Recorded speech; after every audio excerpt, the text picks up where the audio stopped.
In today's video, I'm going to be running through my recent DIY install of the Drayton Wiser multi-zone smart heating system.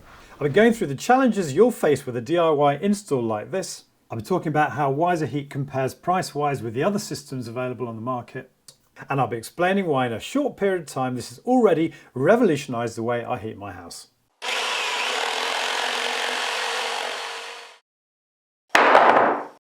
So it was back in February 2019 that I started researching smart heating systems. I've got what's called a twin zone S-plan system here in my old cottage. I've got a hot water feed tank in the roof, a hot water storage tank in the bathroom, and these two port or zone valves which divert the hot water coming from the boiler either through the radiators or through the heating coil in the hot water storage tank, depending on whether you want the heating on or the hot water. Why am I telling you all this? Because you need to gen up on how your system works if you're going to plan a DIY install of your own. But why was I interested in a smart heating system in the first place? Particularly as the detractors of these systems would say that in a small cottage like mine, you just don't need the sophistication that a multi-zone system gives you. Particularly where, like me, you've got TRVs, which are self-regulating thermostatic valves on each radiator. Well, I'll tell you why. It's always really irritated me that the entire system is working to the temperature settings on a wired room thermostat located in one of the coldest, hardest to heat, least used areas of this house, this hallway. Yes, we've got TRV valves which self-regulate or adjust the temperature depending on what we've set them to on each radiator, but we very rarely adjust these valves when the temperature outside changes. Reality is we just go up to the thermostat and just bump it up, which changes the heating around the entire house. And when I'm working from home, as so many of us are now doing post-COVID, if I only want to heat the rooms that I'm in, I've got to walk around the rest of the house manually switching off every single radiator valve. And whilst the numbers on the valve are meant to equate to the temperature of that room, these settings are very approximate. The established wisdom is that you shouldn't keep adjusting them throughout the winter. And how many of us, if we're honest, know what the actual temperature of the room really is? I knew I had a Drayton controller, and with a bit more digging, I found out I also had a Drayton wiring centre, which I'll come on to in a bit.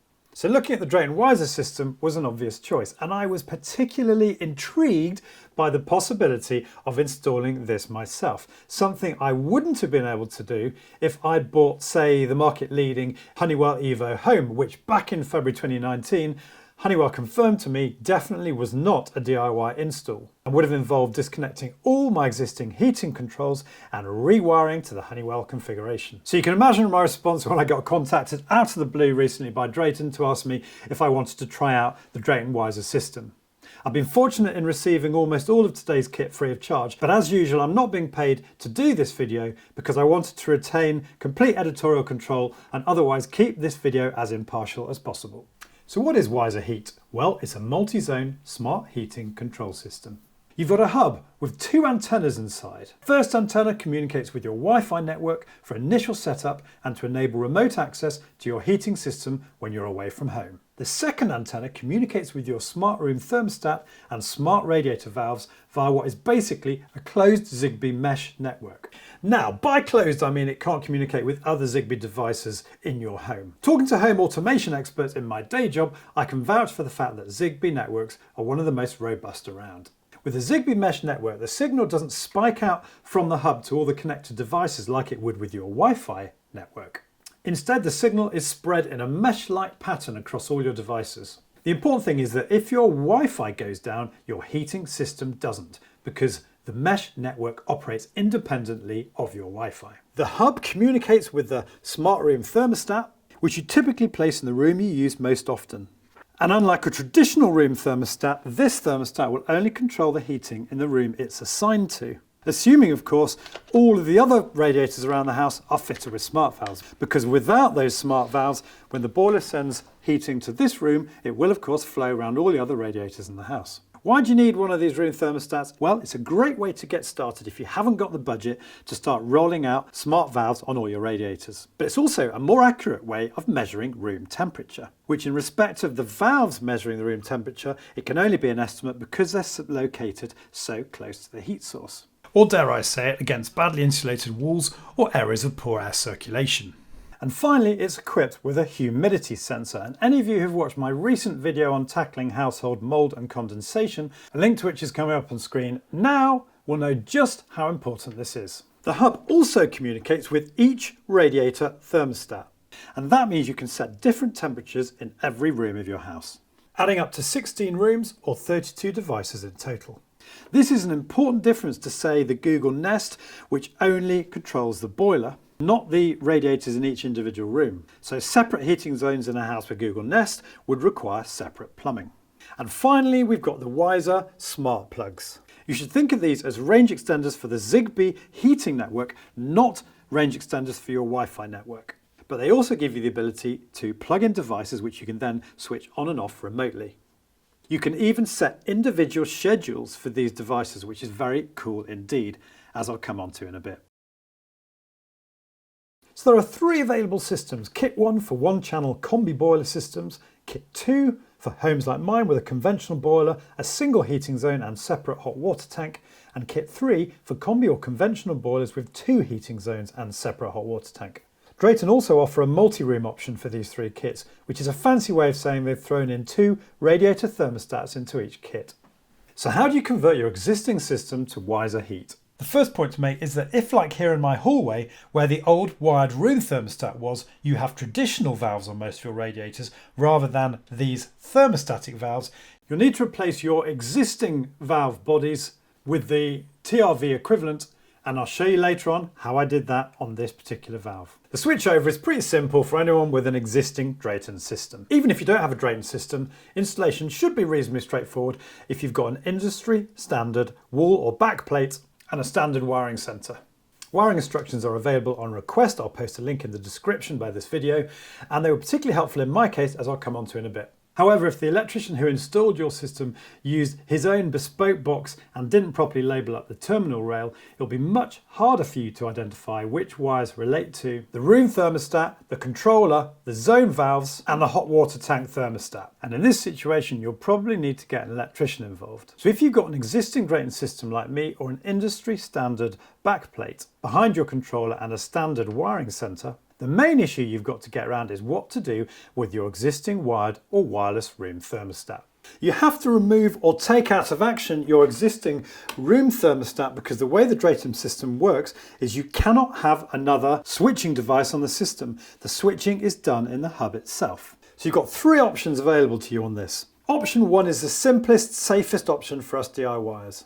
You simply turn your thermostat right up to 30 degrees. And what this does is it sends a permanent on signal to the hub.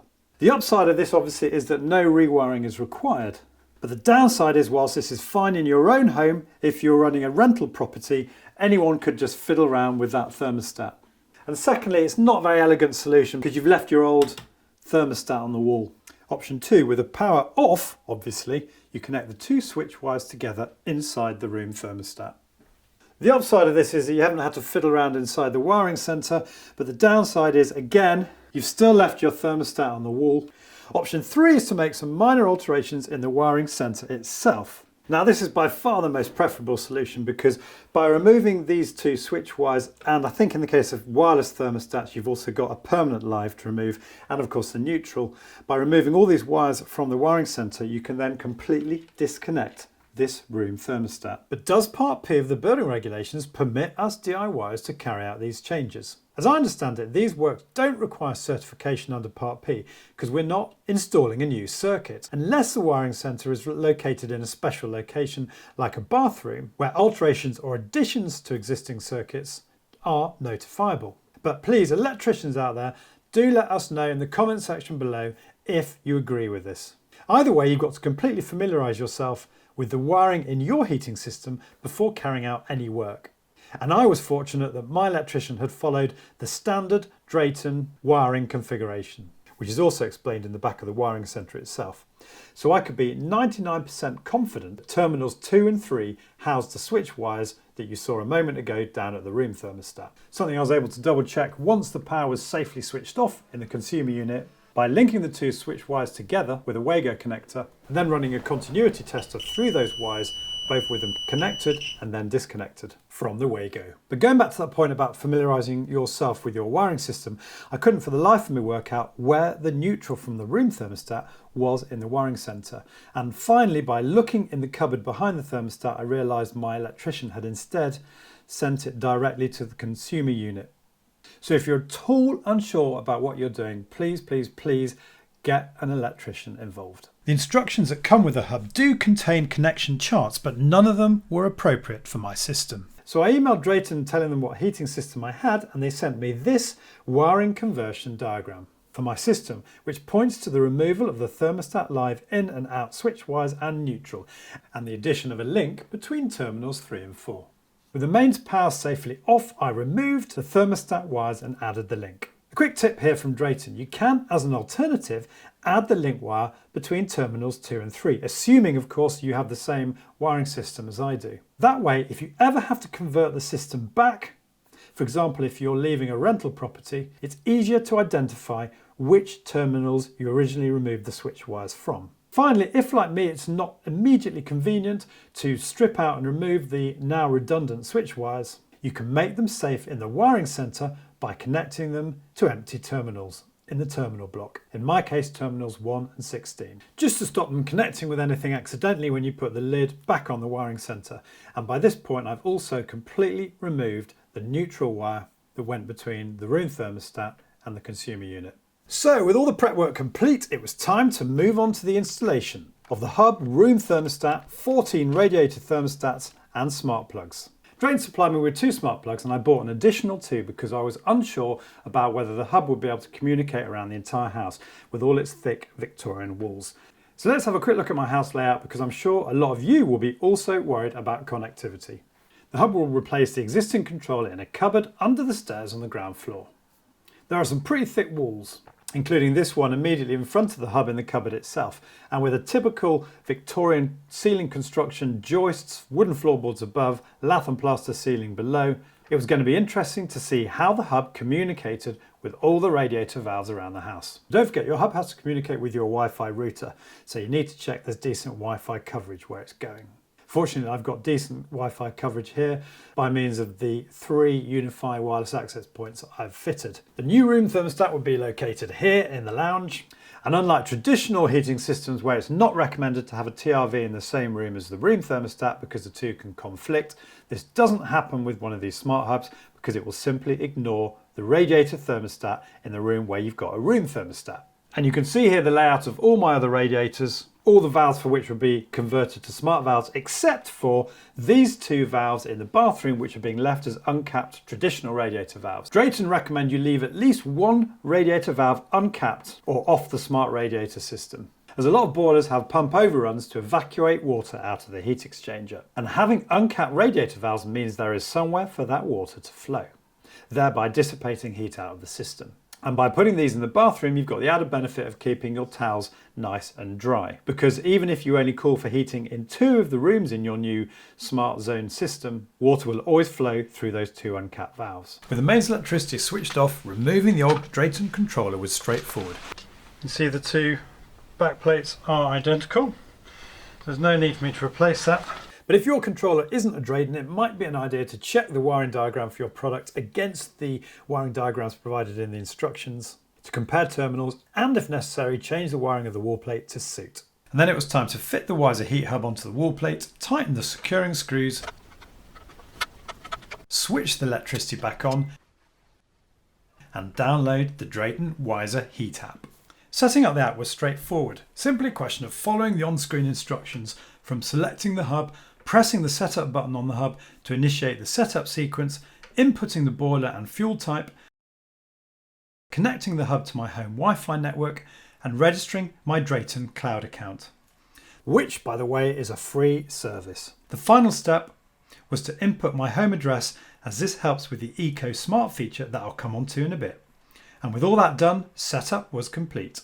The next step was to install the radiator thermostats. A quick chat about the look of these smart thermostats. I've got to say, I was pleasantly surprised by both the size and the design of the Wiser thermostats when compared to my existing TRVs. We'll come on to the general cost of the Wiser system when compared to the other competitors in a bit, but suffice to say, Drayton has kept the cost of these thermostats to amongst the lowest on the market by not including a temperature indicator and I suppose other features on the thermostat itself. This I think is sensible because it's much more convenient to look at the app, not your radiator, when you want to work out what the room temperature is around your house. And I think it's also enabled Drayton to keep the design of these thermostats as minimalist as possible. When compared with, for example, the Evo Home, which is packed with features, but I think is one of the most ugly on the market, and I certainly wouldn't want that on all my radiators. And I think it's also worth pointing out that the Wiser radiator thermostats are manufactured here in the UK in Plymouth. It's a good idea to start at the furthest away radiator from the hub. That way, you know how well the hub is communicating with the furthest away device on your system. The box is a neat little package containing the thermostatic valve itself, ring nut, valve adapter and Danfoss adapter, and 2 paired ear batteries, a new upgraded design which the consumption algorithms of the system are based on to maximise battery life. You wouldn't want to go rechargeable batteries because typically they're a lower voltage. Now you can get 1.5 volt lithium rechargeable batteries, but this isn't recommended because they're so close to the heat source in the radiator and lithium batteries like to be kept cool. Setup is incredibly straightforward and is simply a question of following the on-screen prompts on the app. Full instructions are also available in the instruction manual that comes with the kit. You go to the devices menu, click the plus button, click on the radiator thermostat, insert the batteries provided with the kit. Drayton suggests at this point that you fit the valve adapter and ring nut onto the valve body and then screw the thermostat onto the adapter. But if you do this, the thermostat invariably ends up facing the wrong way. So I find it much easier to fit the adapter and ring nut to the thermostat and then screw them onto the radiator valve body. That way you've got complete control over the orientation of the thermostat, which you can get nice and tight so it doesn't move when you manually operate it later. Twisting the valve in the clockwise or plus direction then joins it to the system. For each new room, the app will prompt you for a room name. Then for each subsequent device you add to that room, be that a radiator, room thermostat or smart plug, you name the device and then attribute it to the room you've just set up. And finally, twisting the cap on the thermostat in a negative direction for a couple of seconds until the blue LED shows calibrates the thermostatic valve. To convert the valve in the hallway to a TRV, I closed the 2 radiator valves, opened the radiator bleed valve so that I could drain the radiator, so I could then remove it from the wall.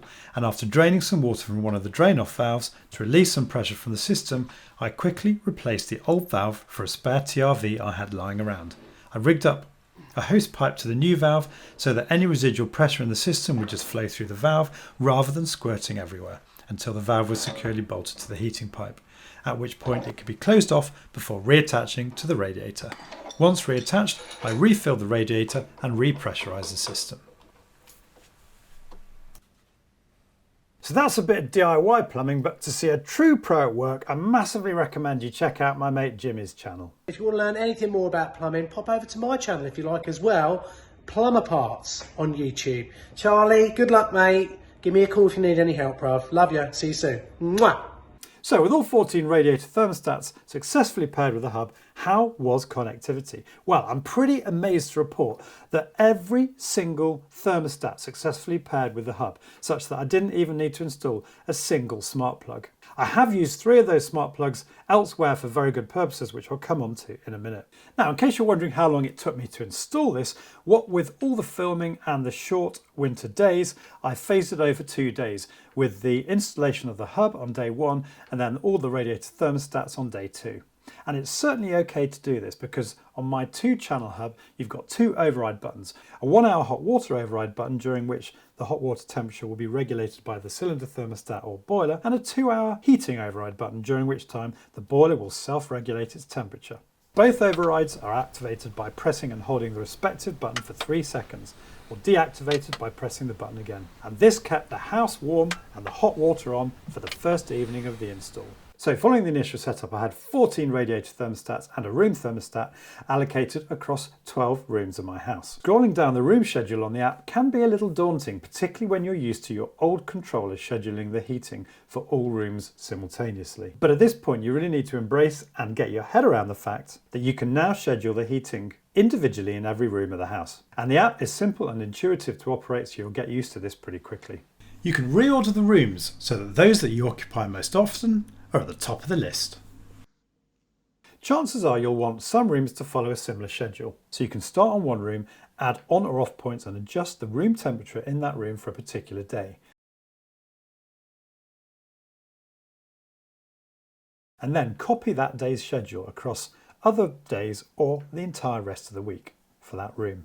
You can then copy the entire schedule to another room or to all the rooms in the house. But with this flexibility, you really want to tailor the schedule in each room to suit your requirements. So for example, if the kids are away at uni during the week, you can lower the temperature in that room until they come back. For the first evening we set up the system, the first thing I noticed was how much warmer the house was, and I was able to wander around the house saying, this room's too warm, or we don't need the heating on in this toilet, and then tailoring the schedule accordingly. So what do the radiator thermostats actually sound like?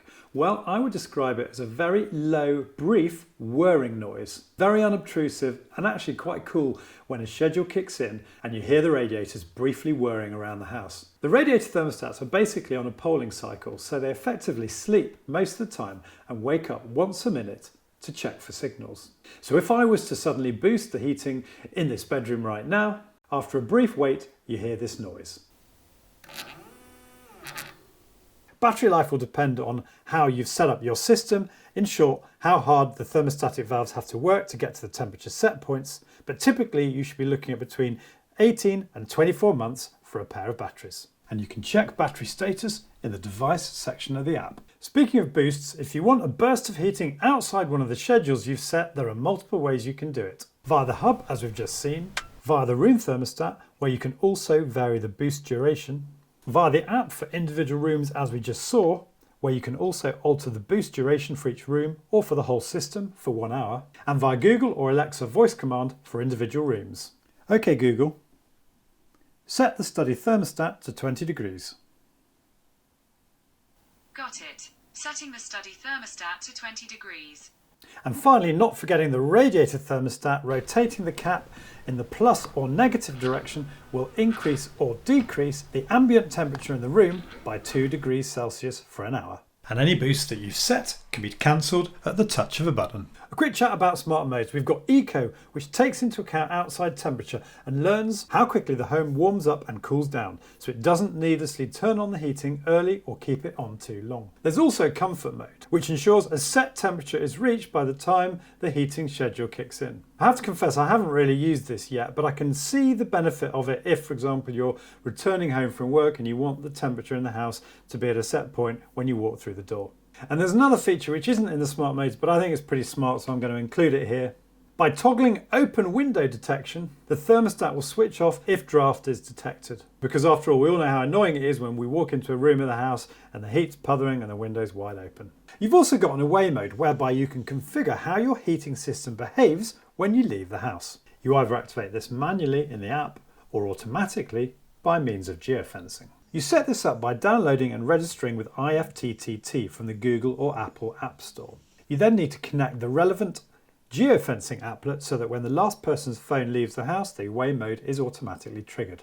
Now, tell me what you think, but I think enabling geofencing is taking automation a bit far. IFTTT used to partner with Life360, which I think streamlined the way the app worked, and which you would have downloaded at the same time you installed IFTTT. Unfortunately, this partnership ceased recently. But as things stand, obviously all family members have got to have the Heat app and IFTTT installed and the relevant applets connected for away mode to function correctly. But I understand Drayton may be working to incorporate much of the functionality of Life360 in future versions of the Wiser Heat app. You've seen the Google integration in action. I don't have Alexa and so I can't vouch for how that worked, but the Google integration was seamless via the Google Home app. The only thing I would suggest you is make sure you've totally finessed and configured your system before you attempt to connect it to the relevant app. And I haven't currently bothered to assign devices to rooms. My point here being I reallocated a couple of my smart plug devices after pairing it with the Google Home app, and as a result of that, Google couldn't recognize those as devices until I'd unlinked and then relinked them with the app. Let's have a quick look at the smart plugs. As you know, the hub successfully connected with all the radiators without any smart plugs, but I have since installed 3 around the house. Setup is as seamless as it was for the radiators, with you simply following the on-screen instructions. To join the plug to the system, name it and assign it to a room. I've installed one of these in my son's room so he can switch his lights and computer equipment on and off without stooping under his desk. There's another one on the family TV because no one seems to be able to switch it off after watching it. Now with a simple schedule, it always switches off at midnight every night. And finally, I've got one underneath my desk. Ever since setting up my makeshift studio in our spare bedroom a couple of years ago, I've had 9 things plugged in underneath the desk. And it always frustrates me. I leave them on every night because I don't bother to stoop under the desk to switch them off. And now with the help of this surge protector socket tower, I have the whole lot scheduled to switch off at midnight and on at 8 AM in the morning. And don't worry, the whole lot come well below the 3 kilowatt load limit of the plug. And I can also do this manually through the app or by Google voice prompt. Okay Google, switch off computer equipment. Got it. Turning the computer equipment off. I love the functionality of these plugs and the energy savings they'll be delivering me, but don't forget there are cheaper smart plugs out there, but these are more expensive because they have the added network boost capability. Now, speaking of energy savings, let's take a quick look at the Insights section of the app. I installed the heating system on the 1st of December, so clearly there isn't a lot of data for me to analyse at this stage. However, it's already estimated that I've made an energy saving of 4% this month. And whilst it's quite early for me to be interpreting the data, Insights has opened my eye to a few interesting observations. How the weather affects my heating, which presumably Eco Mode is already analysing to work out the most efficient way to heat my house. And in the heat report, seeing how each room is performing is eye-opening, but the single room daily analysis is also interesting in terms of showing how long it takes for the set point temperature I have specified for each room to be reached. Given how long it takes, particularly for the uninsulated rooms, to reach that set point, typically right at the end of the heating cycle, it kind of suggests that I should leave the heating on for longer. And this also gives a really valuable insight into how better insulation could save on my heating bills. I'll try and do another video updating on what I've learned from Insights, probably towards the end of spring. And we're on to the penultimate section of this video, the cost of the system and how it compares with the competition. Now this video would simply be too long. I think a lot of you will say it's long enough as it is if I was to go through every single competitor and list how their features compare. So I'm going to have to leave you to do that. But what I have done earlier this month is compare prices of the respective systems with a similar setup of 14 radiator valves. I should point out that these prices are changing. They've already changed on Amazon, where this system is £157, £20 less than it was when I compared the prices. But I'm sure this is happening across the board. So what this list will do is show you where the Drayton Wiser heat system sits amongst the competition. For a system of this functionality and robustness, I'll come on to that in a minute, it's creditable that this system sits right at the bottom of the price scale, as do the radiator thermostats. I'll post links in the description below this video to all the Wiser kits available in the Drayton Wiser Amazon store. And don't forget you can access the description on your smartphone by clicking on the little arrow and on your PC by clicking on the Show More button. So after living with this multi-zone smart heating system for over a month now, how have I got on? Has anything failed and would I recommend it? In terms of troubleshooting, there have just been a handful of things that have gone wrong. The playroom radiator unpaired itself from the system on one occasion, and so I had to reset it and rejoin it, but it's been absolutely fine ever since. Occasionally I've had problems connecting the app to the hub, but I've since found out that this was because the hub at the time was carrying out a firmware update. And the app itself has undergone some improvements since I started, which the eagle-eyed of you might have noticed, such as the ability to toggle on and off the default background and the weather panel, which changes have been implemented by Drayton in response to customer feedback, which is a good thing. On a few occasions it's annoyed me that the Boost All feature doesn't include a touch of a button setting enabling you to advance the next, for example, evening heating schedule if mid-afternoon you're a bit chilly. Instead, the Boost All function increases the ambient temperature of each room by 2 degrees for 1 hour. Although thinking about it, this is probably deliberate as they're trying to discourage us from globally boosting our heating and instead adjusting the heating in the rooms we're occupying. And the other minor point to make is that if you're accessing the hub remotely, as I was doing the other day when I was traveling back and I wanted to boost the hot water schedule after it had been in away mode, it can take between 30 seconds and a minute to connect to the hub remotely, which I think is understandable. And I've got to say, those are the only negative points that I can dredge up after a month of trialling and playing around with this system.